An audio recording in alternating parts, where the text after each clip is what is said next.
Hello everyone, it's Julie, and like I said in this video, my September TBR video, I've been obsessed with these damn book videos.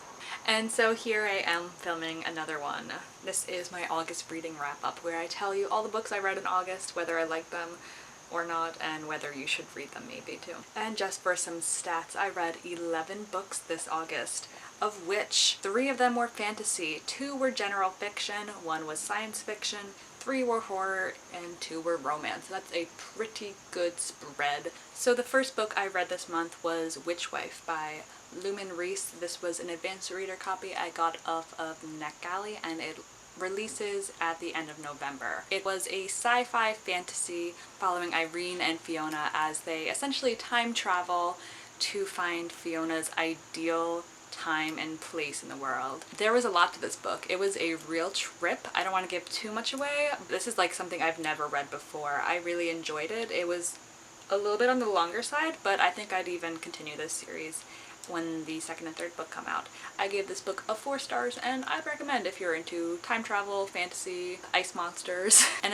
arranged marriage that turns into something more. Hello. And then I read Anxious People by Fredrik Backman, and this was so good. I get the hype, everybody. I really do. This is a general fiction book following a group of people who are held hostage at an apartment viewing the day before New Year's Eve. And this was such a character-driven book. We follow a bank robber, a father-son cop duo, a real estate agent, and a bunch of other really interesting characters.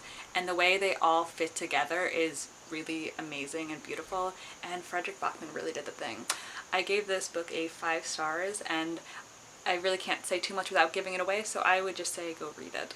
The next book I read was Sugar Baby by Celine St. Clair, and this was the author's debut novel. It follows our main character Agnes, who comes from a very religious household and kind of falls into the lifestyle of sugar babying, which was pretty interesting to read about, like all the men she ended up with, this group of girls she hangs out with who are all sugar babies, and how they're all pretty much in denial that it's sex work they're doing. I liked this well enough. I gave it a 3 stars, but I just didn't really think there was that much there. And then I read I Who Have Never Known Men by Jacqueline Hartman.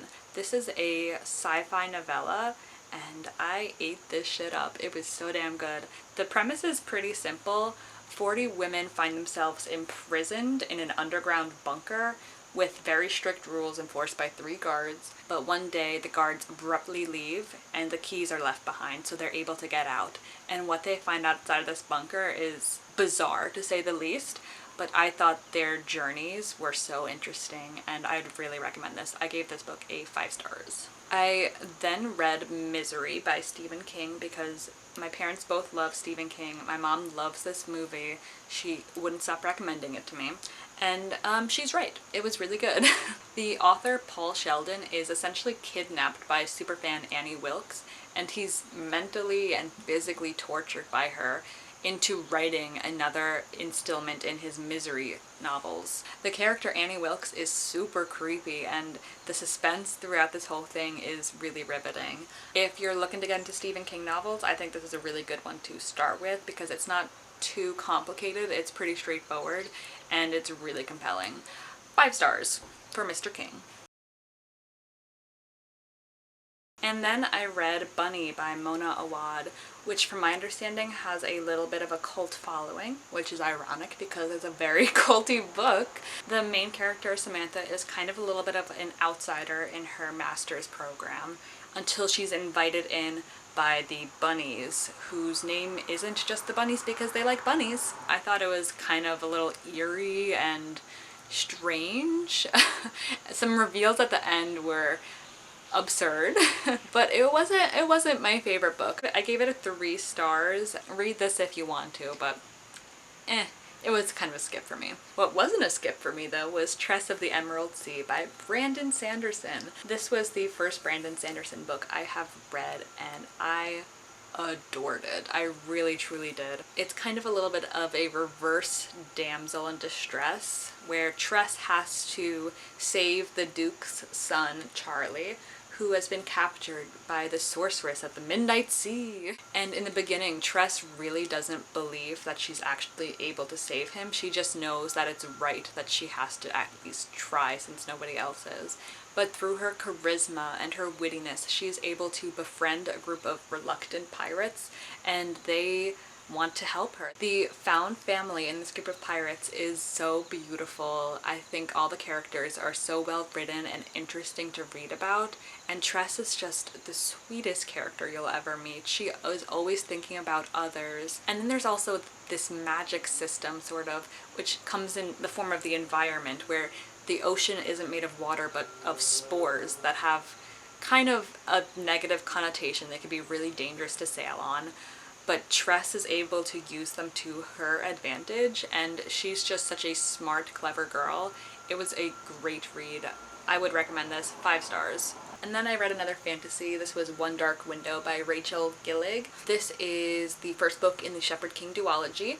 I've actually heard the second one is better, so I'm kind of excited about that. In this world, children who get the plague get some sort of dark magic and are kind of killed off for the safety of the kingdom. The main character, Elspeth, had the plague as a child, but her family was able to protect her, and she in turn is lying to them about having any sort of magic. The magic that she has comes in the form of a voice in her head that she calls the Nightmare, who can warn her of things, tell her things in little riddles, and give her this really overwhelming power that she wouldn't normally have. I really like this. I'm hoping, based on other people's reviews, that I'll like the second one better. I gave this a 4 stars. I liked it. I just didn't love it. But speaking of things I didn't love, comes my only 2-star rating of the month, and that was Done and Dusted by Lila Sage. Guys, this book was really bad. This was the author's debut novel. It's the first book in the series, the Rebel Blue Ranch series, which I think there are 3 of, or maybe 4 of now. I did not like this at all. It has the best friend's brother trope, and I think that's so ridiculous. You're telling me 2 grown adults who are clearly interested in each other should not get together because they're afraid of her brother not approving? Honestly, the brother Gus was such an ick for me because the possessiveness he has, again, for his grown-ass sister it's just too much for me. Not to mention, almost nothing happened in this book. Not a fan. Truly not a fan. And then I read Beach Read by Emily Henry, which I know, finally, everybody and their mother has read this, including my own mother. This is a romance between 2 writers, one who is a romance writer, January, and a literary fiction writer, Augustus, who they knew each other in college, and then they met back up years and years later, and they have a little bit of a bet going on, trying to see whose genre is harder to write. It was a cute beach read. There you go. I gave it a 4 stars. And I actually liked it better than the other Emily Henry book I've read, Happy Place. So I'd count that a win. The last book I read this August was Carrie by Stephen King. Yes, I'm trying to transition from my summer reads to my kind of spooky fall reads. This is Stephen King's first ever novel, and damn, he did the thing from the first novel. He really did. If you don't know what the premise of this is, which I don't know how you couldn't because this became a movie, this became a musical, Carrie White has a religious fanatic mother. She's bullied at schools, and she has telekinesis. It's not a good mix. When a prank on prom night goes wrong, Carrie kind of fucking loses it. To put it lightly. I'd seen the musical of this back in college. My friend David was in a production of Carrie. I remember really liking it, and I really liked this book too. I gave it a 4 stars. So those were all the books I read this August. Thanks so much for watching. If you like these videos, sure, why not give it a like? Sure, why not leave a comment? Why not subscribe? Thanks so much for watching. Peace out, Girl Scout, and goodbye!